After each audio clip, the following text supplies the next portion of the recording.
6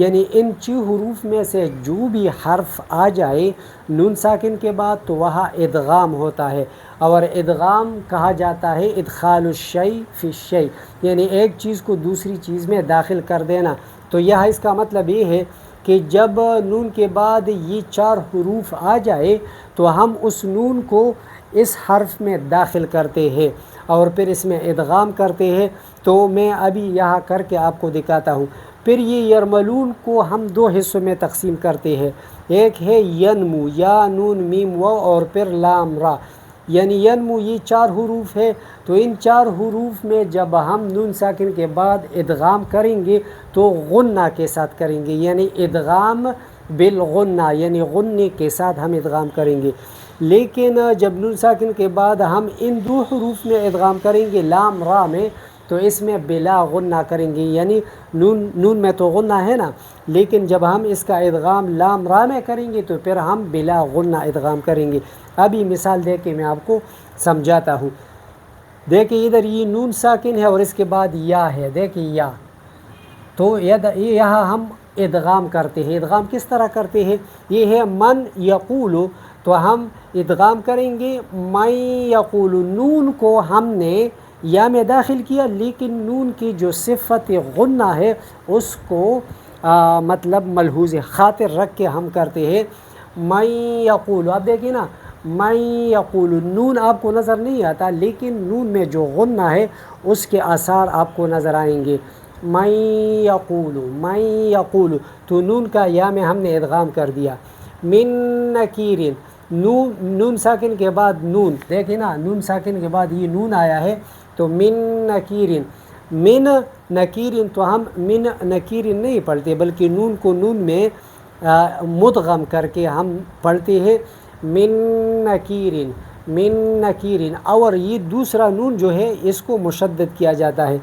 جب بھی ہم ادغام کرتے ہیں ایک لفظ کے دوسری لفظ میں، تو ایک حرف کے دوسرے حرف میں، تو وہ دوسرا حرف جو ہے ہوتا ہے وہ مشدد بن جاتا ہے۔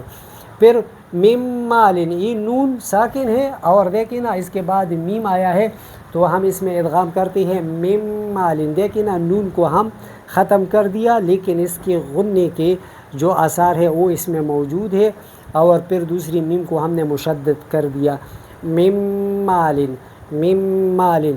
اسی طرح واو میں میو ولی، نون ساکن اور پھر واو ہے، تو ہم اس میں ادغام کرتے ہیں میو ولین، میو ولین، میو ولین، اس کو ادغام کہا جاتا ہے۔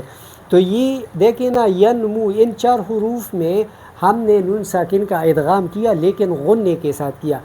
اب یہ لام اور را میں جو ہم ادغام کریں گے تو وہ بلا غنہ کریں گے، یعنی نون ساکن کا اس میں کوئی خاص پتہ نہیں لگے گا۔ مثلا من لدن ہو، اب دیکھیں نا من لدن ہو، اگر من لدن ہو آپ من یقول سے کمپیئر کریں تو آپ کو واضح پتہ چلے گا کہ من یقول میں غنہ ہے، یعنی آواز ناک کو جاتی ہے، اور اس کو ہم اس طرح معلوم کر سکتے ہیں، دیکھیں نا من یقول تو یہ آواز آتی ہے، من یقول آواز آتی ہے، لیکن من لدن ہو، من لدن ہو، مل تو اس میں آواز نہیں آتی، من لدن ہو، من ربک، من ربک، تو اس میں نون بلا غنہ ہم ادغام کرتے ہیں، یعنی نون کو لام میں مدغم کر کے غنے کے ساتھ اس کو ختم کر دیتے ہیں، اور نون کو را میں ادغام کر کے اس کو غنے کے ساتھ ختم کر کے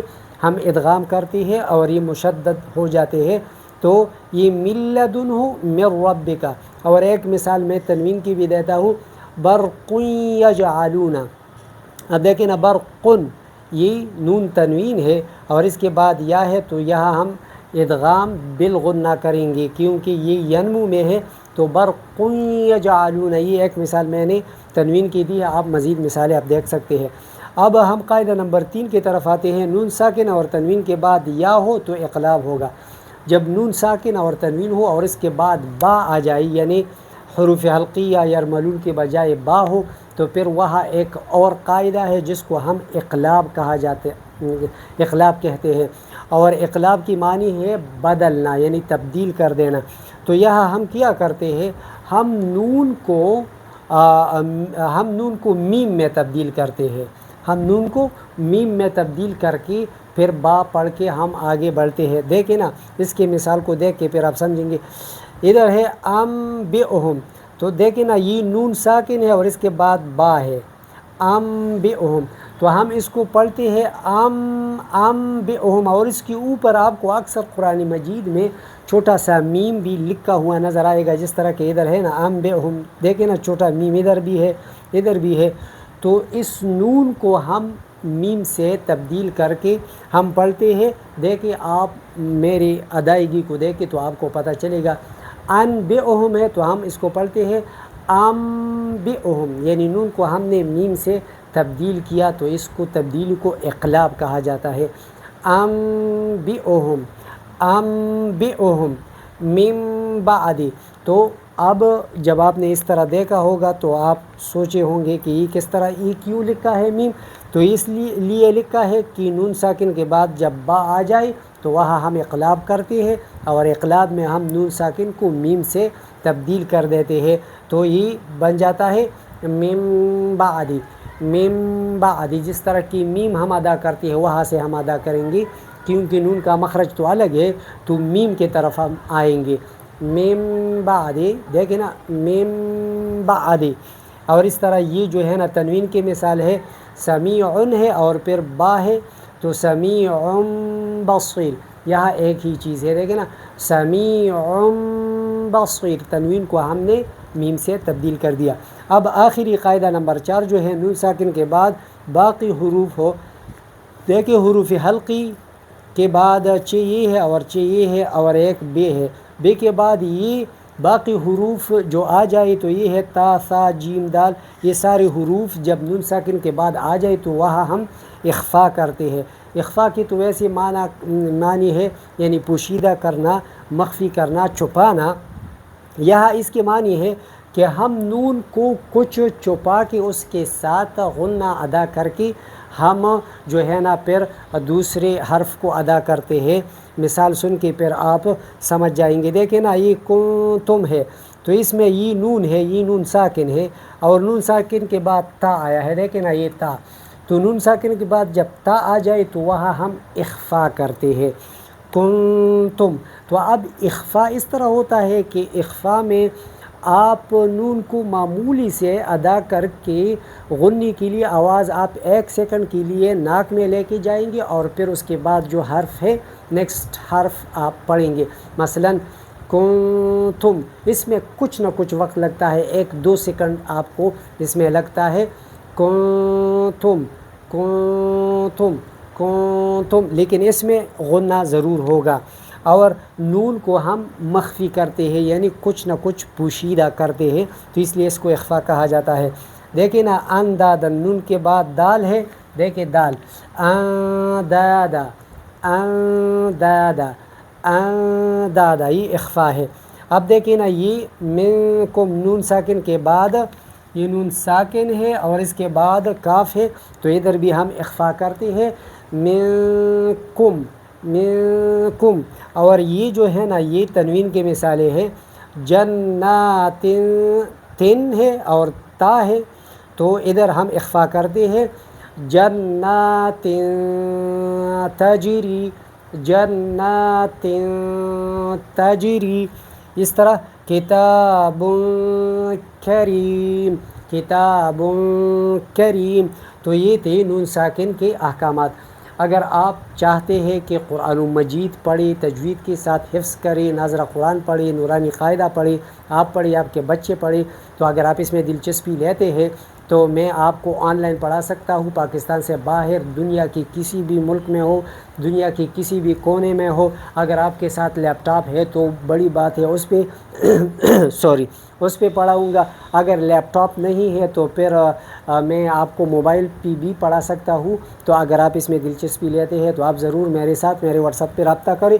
میرا واٹس ایپ نمبر ہے +923139603315۔